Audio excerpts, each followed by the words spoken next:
guys, aku di sini akan mempresentasikan tentang judul materi yang tentunya sangat penting untuk kalian pelajari.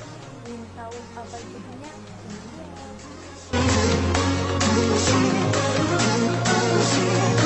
Nama saya Putri Ismatul Iza dari kelompok 6, Prodi Administrasi Bisnis kelas 2A1 Fakultas Bisnis dan Bahasa, Universitas Pesantren Tinggi Darul Ulum Jambi.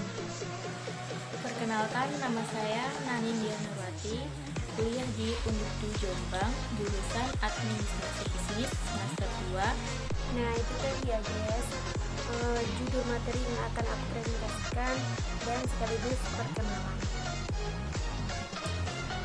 Langsung saja, di sini saya akan membahas dua pembahasan, yaitu yang pertama tentang definisi atau pengertian dari kalimat efektif, dan yang kedua yaitu tentang unsur-unsur kalimat efektif.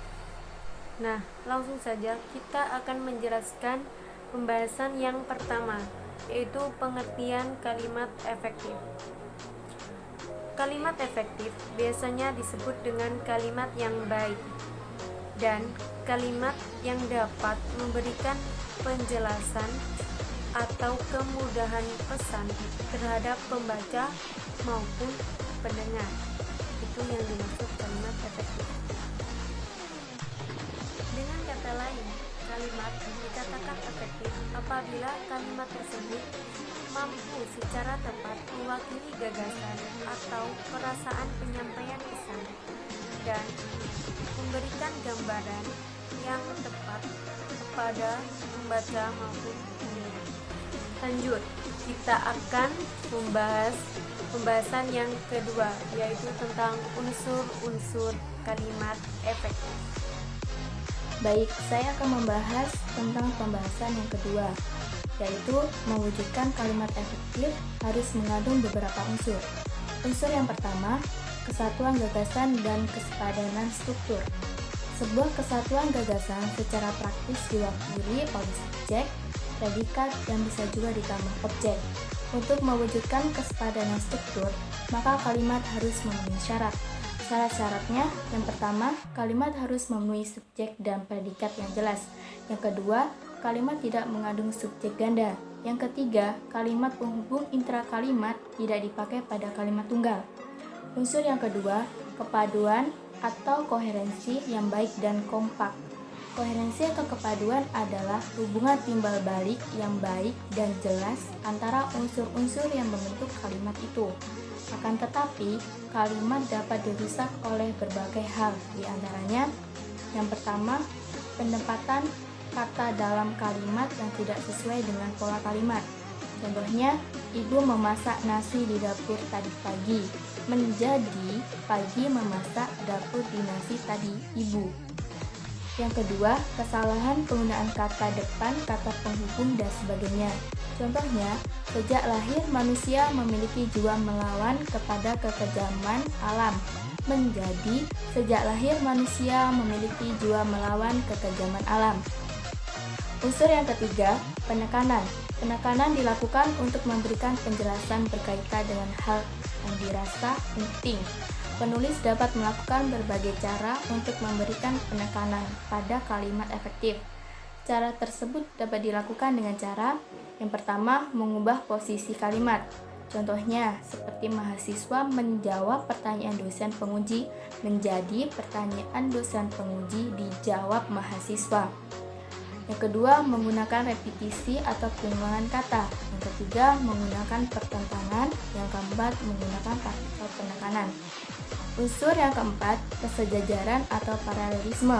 Kalimat efektif juga harus mengandung kesejajaran atau paralelisme antara gagasan yang diungkapkan dan bentuk bahasa sebagai sarana pengungkapannya.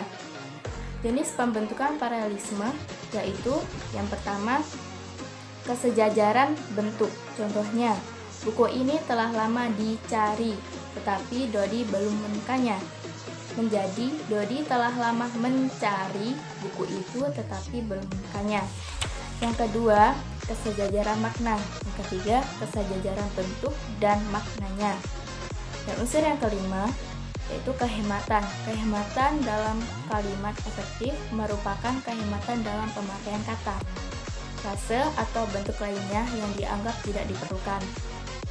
Untuk mewujudkan kehematan dalam menyusun kalimat efektif, ada beberapa kriteria. Di antaranya, penghematan dapat dilakukan dengan cara menghilangkan pengulangan subjek. Jadi penghematan dapat dilakukan dengan cara menghindarkan pemakaian subordinat pada hoponimi kata. Dan unsur yang keenam, kelogisan.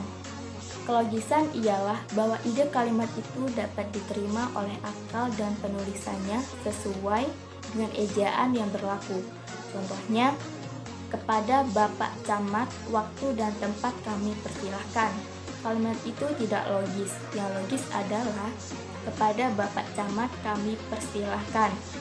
Unsur yang ketujuh, kevariasian.